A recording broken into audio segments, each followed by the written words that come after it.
कि बॉलीवुड के अंदर कई फिल्म निर्माता निर्देशक महिलाओं को, फिल्म हीरोइनों की, अभिनेत्रियों को फिल्म के अंदर काम के देने के बदले उनके सामने कुछ शर्तें रखते हैं और उन अभिनेत्रियों का यौन शोषण करते हैं। हालांकि अभिनेत्रियों का नहीं, बाद में अभिनेताओं के भी यौन शोषण के आरोप आए। कास्टिंग काउच इसको कहते हैं कि आपको अगर काम चाहिए तो फिर निर्माता निर्देशक के साथ आपको समझौता करना पड़ता है, इसलिए यह टर्म कास्टिंग काउच आया। लेकिन अब कास्टिंग काउच का आरोप राजनीतिक पार्टी पर लगा, वो भी देश की सबसे पुरानी पार्टी कांग्रेस पर यह आरोप लगा है। लेकिन जिस वक्त ये मलयालम फिल्म इंडस्ट्री को लेकर सवाल उठ रहे थे, ठीक उसी वक्त कांग्रेस की एक वरिष्ठ नेता, उन्होंने एक धमाका करा यह कहकर कि कांग्रेस पार्टी के अंदर कास्टिंग काउच एग्जिस्ट करता है। उन्होंने कहा कि कांग्रेस पार्टी के अंदर महिला नेताओं को आगे बढ़ने के लिए समझौते करने पड़ते हैं। यह आरोप केरल कांग्रेस की एक वरिष्ठ नेता ने लगाया है, जिनका नाम है सिमी रोजबेल। और ये सिमी रोजबेल कोई छोटी मोटी नेता नहीं, ये एआईसीसी की मेंबर रह चुकी हैं और इन्होंने ऑन कैमरा खुलकर टेलीविजन माइक्स के सामने, टेलीविजन चैनल्स के माइक के सामने यह आरोप लगाया है कि केरल कांग्रेस। दोस्तों एक बयान निकलकर सामने आया है कि कांग्रेस पार्टी की एक महिला कार्यकर्ता है, उन्होंने एक प्रेस कॉन्फ्रेंस करके बताया है कि पार्टी में किस तरह से महिलाओं का शोषण होता है, ऐसा उन्होंने कहा है। उसी लिए डीडी न्यूज के स्टूडियो में डिबेट चल रही है, जिसपे तमाम पार्टियों से प्रवक्ता आए हुए हैं और कांग्रेस पार्टी से भी आए हुए हैं। तो वो क्या कहते हैं आप सुनिए। और राहुल गांधी, प्रियंका गांधी बोलते हैं लड़की हूँ, लड़ सकती हूँ, तो उनका जवाब क्या आता है ये भी यहाँ सुनिएगा। तो बने रहिए हमारे साथ और नए हैं तो हमारे चैनल को सब्सक्राइब कर लीजिए। और ये सिमी रोजबेल कोई छोटी मोटी नेता नहीं, ये एआईसीसी की मेंबर रह चुकी हैं और इन्होंने ऑन कैमरा खुलकर टेलीविजन माइक्स के सामने, टेलीविजन चैनल्स के माइक के सामने यह आरोप लगाया है कि केरल कांग्रेस में महिलाओं का शोषण होता है और कास्टिंग काउच एग्जिस्ट करता है। सिमी रोजबेल ने यह आरोप लगाया। उनके आरोप लगाने के 1 घंटे के भीतर कांग्रेस ने उनको 6 साल के लिए पार्टी से निकाल बाहर किया। सुप्रिया शिने, जो कांग्रेस पार्टी की फायर ब्रांड प्रवक्ता हैं, महिला प्रवक्ता हैं, वो कह रही हैं कि आखिर उन्होंने मीडिया में बयान क्यों दिया, इसलिए उनकी गर्दन कटनी तय है। सुनिए जरा। मैं शुक्रगुजार हूं कि आपने ये सवाल पूछा। मैं एक्सपेक्ट कर रही थी कि कोई पूछेगा। मैं छत्तीसगढ़ में हूं आज। आप अपनी ऑर्गेनाइजेशन किसी चैनल से होंगी आप या न्यूज़पेपर से होंगी।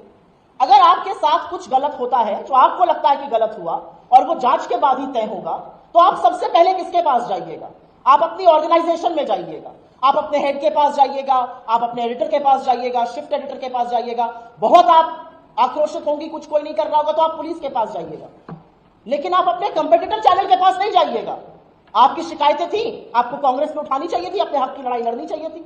आपको लगा था कांग्रेस कुछ नहीं कर रही, आप पुलिस के पास जाती, आप बीजेपी के पास जाती और मैं उस सवाल का जवाब दूंगी? कतई नहीं दूंगी, क्योंकि यह आपकी मंशा पर सवाल खड़े कर देता है। नेहा जी, ये जो पूरा आरोप लगा है, इस पर आपका रिएक्शन क्या? पहला as a women leader, women प्रवक्ता। जी देखिए अशोक जी, सबसे पहली बात, ये मुद्दा सच में बहुत गंभीर है और संवेदनशील मुद्दा है।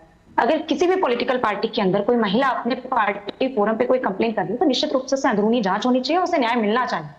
ना कि न्याय मिलने के पहले कोई भी ऐसा एक्शन या कुछ भी सामने आना चाहिए।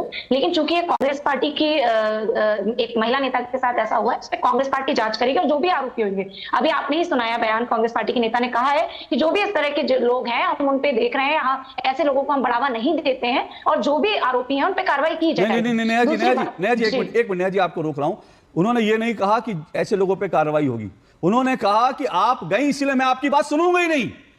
ये कह रही है कांग्रेस की प्रवक्ता कि क्योंकि आपने टीवी चैनल में जाकर बोल दिया। नहीं, उन्होंने ये नहीं कहा। उन्होंने ये कहा कि कभी भी जब भी कोई भी घटना हुई है, तो आप जाहिर सी बात है अपनी पार्टी फोरम पे पहले कोई बात रखेंगे ना। अगर आपको आपकी पार्टी फोरम पे न्याय नहीं मिलता, हाँ, ये कहा उन्होंने, लेकिन नहीं, नेहा जी, ये कहा उन्होंने, नेहा जी, ये कहा है उन्होंने। जस्टिफाई नहीं कर रही हूँ, मेरा जवाब नहीं, नेहा जी, मेरा सवाल समझिए। मेरा जवाब ही नहीं सुनना। नहीं, मैं आपका जवाब सुन रहा हूं, लेकिन मैं कंफ्यूज नहीं करना चाहता दर्शकों को। जो आपने पहली लाइन की वो उन्होंने कहा कि आपने जाकर सीधा टेलीविजन चैनल, आपने पार्टी फोरम, ये सब बात कही, लेकिन उसके बाद उन्होंने ये नहीं कहा कि जो लोग हैं उनके खिलाफ कार्रवाई होगी। उन्होंने कहा मैं आपकी बात सुनूंगी ही नहीं, क्योंकि आप पार्टी के बाहर फोरम पर जाकर कहा, ये उनके वर्ड थे। आप कहें तो मेरा समय लगेगा 2 मिनट, लेकिन सुनिए अरे सुनिए तो सही ना, मेरी बात पूरी तो हो जाने दीजिए। अरे मेरी बात पूरी तो हो जाने दीजिए। मैं कह रहा हूं मेरे 2 मिनट जाया होंगे, लेकिन अगर आपको तसल्ली नहीं हो रही है तो मैं आपको सुप्रिया श्रीनेत का बयान दोबारा सुनवा देता हूं।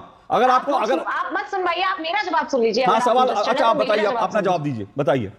देखिए, मैंने कहा जब भी किसी भी महिला के साथ कोई भी घटना हो किसी भी प्रकार की, तो वो या तो अपने पार्टी फोरम पे पहले रखिएगा, जो भी एक चैनल है उसके माध्यम से। उसके बाद में अगर कोई ऐसा लगता है कि मेरी बात पार्टी फोरम पे नहीं सुनी जा रही है, तो मैं जाऊंगी पुलिस में FIR दर्ज कराऊंगी, जो भी मेरे साथ ऐसी घटना हुई है। लेकिन ये हवा में तीर मारने वाली बात तो कोई नहीं करेगा।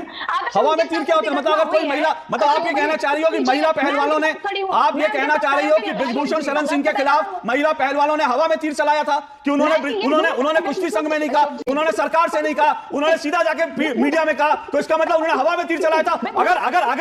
अगर आप ये कहेंगी तो फिर आप मुझे शर्म है कि आप महिला प्रवक्ता होकर, मुझे शर्म आ रही है, आप महिला प्रवक्ता होकर ये कह रही है कि आप बाहर नहीं जाके बोलिए। मतलब आप घर में बोलिए, बाहर बोलेंगे तो आप झूठी हो जाएंगी, आप प्रतिगामी हो जाएंगी। ये और नेहा जी मुझे आपकी सोच से कतई सदमा नहीं लगा। जिस पॉलिटिकल पार्टी के नेता ये कहते हैं कि लड़कों से गलती हो जाती है, जिस पॉलिटिकल पार्टी के नेता के लिए बलात्कार गलती होती है, उस पार्टी के नेता, महिला नेता के ये बयान सुनकर मुझे कतई आश्चर्य नहीं हुआ, बल्कि मुझे लगा आप वही लाइन ले रही हैं जो मुलायम सिंह यादव बलात्कारियों के लिए लेते थे। आज नेहा यादव बलात्कारियों के बचाव में खुलकर खड़ी हो गई है, क्योंकि मुलायम सिंह यादव ने कहा था लड़के हैं, लड़कों से गलती हो जाती है। ये हाल है महिला प्रवक्ताओं का। आवाज नीचे कीजिए सबकी। ये हाल है महिला प्रवक्ताओं का, ये महिला प्रवक्ताओं का हाल है। मुझे लगा था कि कम से कम महिला प्रवक्ता तो महिलाओं के साथ खुलकर खड़ी होंगी, और इसीलिए दिक्कत ये है, हाँ ऑप्शन नहीं है। इनको लगता है कि अगर ये आज कांग्रेस पार्टी का, नहीं, नेहा जी को दिखाइए ना, नेहा जी को दिखाइए, मैं उनके बारे में बात कर रहा हूं। देश को पता चलना चाहिए मैं किन के बारे में बात कर रहा हूं। नेहा जी को स्क्रीन पे लीजिए, फुल स्क्रीन पे लीजिए नेहा जी को। आज मैं दिखाना चाहता हूं, ये समाजवादी पार्टी की प्रवक्ता है, और समाजवादी की पार्टी की प्रवक्ता ये डिफेंड कर रही है कि सिमी रोजवेल ने ये बयान ओपनली कैसे दिया। ये इस बात को उनका विरोध है। वो कह रही है पार्टी, वो वही लाइन ले रही है जो सुप्रिया श्रीनेत ने ली, क्योंकि इनको इस बात की तकलीफ है कि सिमी रोजवेल पब्लिकली जाके कैसे बोल सकती है। एक महिला का बलात्कार हो और घर वाला बलात्कार करे, परिवार में बलात्कार करे, तो पहले वो परिवार में बताए, पब्लिकली ना बताए। ये कौन सी नई थ्योरी आई है, और वो भी महिला नेता होकर। और मैं फिर कह रहा हूं, मुझे नेहा यादव की इस दलील से कोई आश्चर्य नहीं हुआ है, क्योंकि ये उस पार्टी की सदस्य हैं जिस पार्टी के अभी 2 नेता बलात्कार के मामले में पकड़े गए हैं। ये उस पार्टी की सदस्य हैं जिसके मुखिया मुलायम सिंह यादव जी ने बलात्कारियों को फांसी देने पर कहा था, अरे लड़के हैं, लड़कों से गलती हो जाती है। दोस्तों, आप अगर यहाँ तक आए हैं तो उम्मीद है आपको वीडियो अच्छा लगा होगा। आपसे एक रिक्वेस्ट रहेगी कि आप हमारे चैनल को सब्सक्राइब कर लीजिए, वीडियो को लाइक कर दीजिए और बेल आइकन घंटे को प्रेस कर लीजिएगा। और हाँ, अपना जवाब हमें कमेंट सेक्शन में ज़रूर बताइएगा कि इस वीडियो पे आपका जवाब क्या रहेगा। कांग्रेस पार्टी तो तमाम लोगों की, महिलाओं की सुरक्षा के बारे में बात करती है, लेकिन जब खुद के पार्टी में ऐसा होता है तो उस पर उनका बयान नहीं आता। उनका कहना है कि आप बीजेपी के पास क्यों गई, पर ये प्रेस कॉन्फ्रेंस क्यों किया आपने, आप पुलिस के पास क्यों नहीं गई, पार्टी के सीनियर के पास क्यों नहीं गई। अरे हर कोई को पता है यार कि अगर नीचे कुछ हो रहा है, ऊपर जाएंगे तो नहीं सुनी जाएगी, क्योंकि ऊपर वाले तो नीचे वाले को हमेशा दबाते हैं। और आपका क्या कहना है हमें कमेंट सेक्शन में बताइएगा, और उन्होंने जो किया गलत किया सही किया ये भी हमें बताइएगा। तो चलिए मिलते हैं अगले टॉपिक और अगले वीडियो के साथ। जय हिंद, जय भारत।